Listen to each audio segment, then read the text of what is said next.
Olá, eu sou a Laura Pereira, estudante da 4ª fase de Relações Internacionais na UFSC, e nesse vídeo eu vou analisar o processo de securitização da crise política e social em Madagascar, mostrando como o governo de Andry Rajoelina transformou manifestações populares em ameaças à segurança nacional. Com base então nos conceitos de securitização, uso da força e segurança humana, vai ser possível entender como a crise malgache evidencia o deslocamento da segurança do âmbito humano para o estatal, contribuindo para a erosão democrática do país.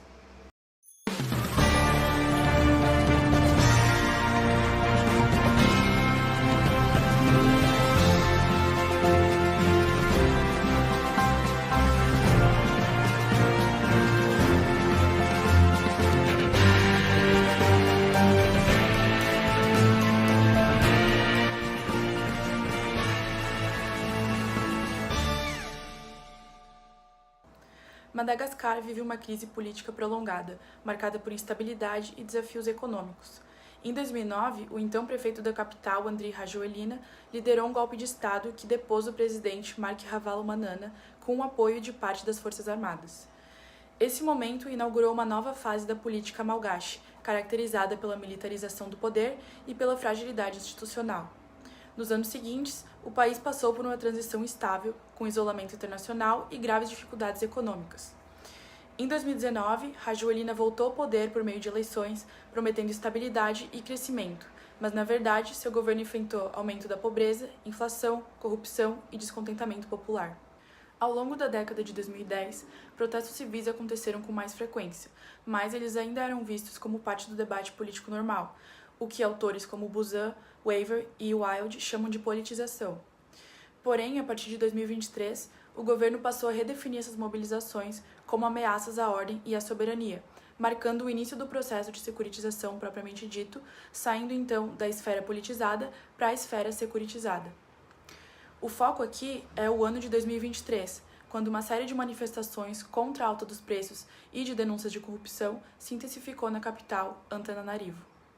O governo respondeu a essas manifestações com toques de recolher, censura à imprensa, prisões arbitrárias e presença militar nas ruas. E o discurso de Rajoelina passou a destacar a ideia de que forças internas e externas estariam tentando desestabilizar o país. É justamente nesse ponto, entre junho e dezembro de 2023, que a crise deixa de ser apenas política e passa a ser tratada como um problema de segurança nacional.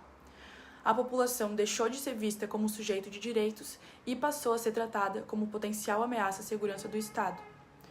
De acordo com a teoria da securitização, formulada por Buzan, Wever e Wild e desenvolvida por Ralph Emmers, a segurança não é uma condição objetiva, mas uma prática discursiva.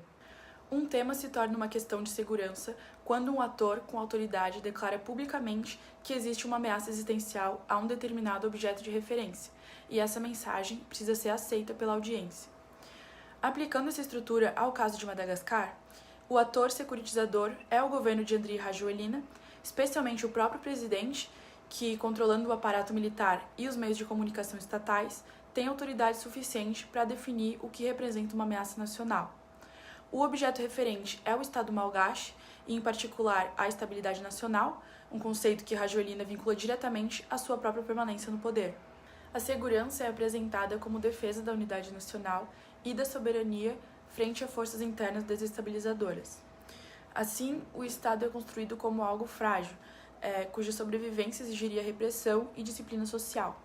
O público-alvo, a audiência, é composto principalmente por 3 grupos: a elite política militar, da qual o presidente depende para se manter, a população urbana, afetada pela crise econômica e sensível a discursos de ordem e estabilidade, e, por fim, a comunidade internacional, especialmente a União Africana e os parceiros europeus, perante os quais Rajoelina busca legitimar suas ações como defesa da democracia e não como autoritarismo.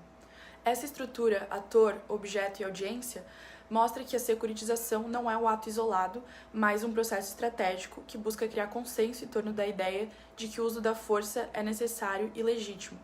Durante as manifestações de 2023, o presidente Rajoelina fez uma série de discursos que expressam claramente o Speech Act securitizador, entre eles o do dia 2 de outubro. Nesse pronunciamento, ele afirmou que certos grupos, manipulados por interesses estrangeiros, buscam dividir o país, que a paz e soberania estão em perigo e que o governo tomará todas as medidas necessárias para proteger a nação. Essas declarações cumprem exatamente as funções descritas por Emers.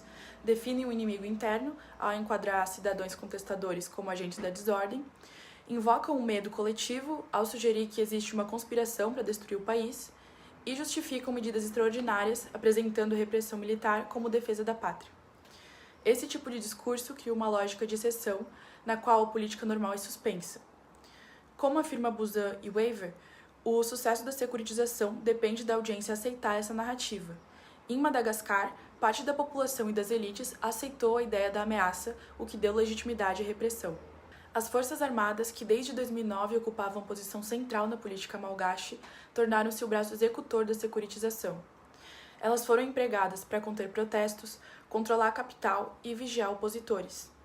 Esse fenômeno mostra que a securitização não é só discursiva, mas ela é também institucional e material. O uso da força passou a ser visto como parte natural da política cotidiana, o que Holst chama de característica das guerras do terceiro tipo, em que o Estado luta contra parcelas da própria população. A repressão, nesse contexto, deixa de ser uma medida temporária e passa a ser um modo de governar. O Estado busca segurança não pela proteção do povo, mas contra o povo. Ao tratar manifestações sociais como ameaças existenciais, o governo de Rajoelina deslocou o centro da segurança das pessoas para o Estado. A segurança humana, que deveria garantir dignidade, bem-estar e liberdade, é substituída por uma segurança autoritária e coercitiva. O resultado disso é o paradoxo da securitização. Quanto mais o Estado afirma proteger a segurança, menos seguras as pessoas se tornam. A repressão, a pobreza, a ausência de direitos mostram que o Estado malgache protege sua estabilidade, mas não sua população. A União Africana, que suspendeu Madagascar em 2009 e voltou a se manifestar sobre a crise em 2023, enfrenta limitações práticas para lidar com conflitos internos. Como lembra Innes Claude Jr., a segurança coletiva depende da disposição dos Estados em agir conjuntamente. E como critica Mearsheimer, instituições regionais raramente têm meios reais para interferir. No caso malgache, a resposta da União Africana foi principalmente simbólica, mostrando que, mesmo após a Guerra Fria, a segurança no continente africano ainda depende da vontade soberana dos próprios Estados. Assim, o episódio de 2023 em Madagascar mostra como a securitização pode ser usada como estratégia de poder. O governo de Rajoelina, ao enquadrar manifestações populares como ameaças existenciais, legitimou medidas excepcionais e consolidou a militarização da política.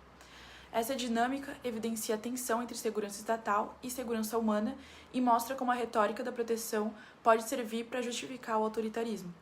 Em Madagascar, a segurança deixou de ser um direito dos cidadãos e se transformou em um instrumento de dominação política.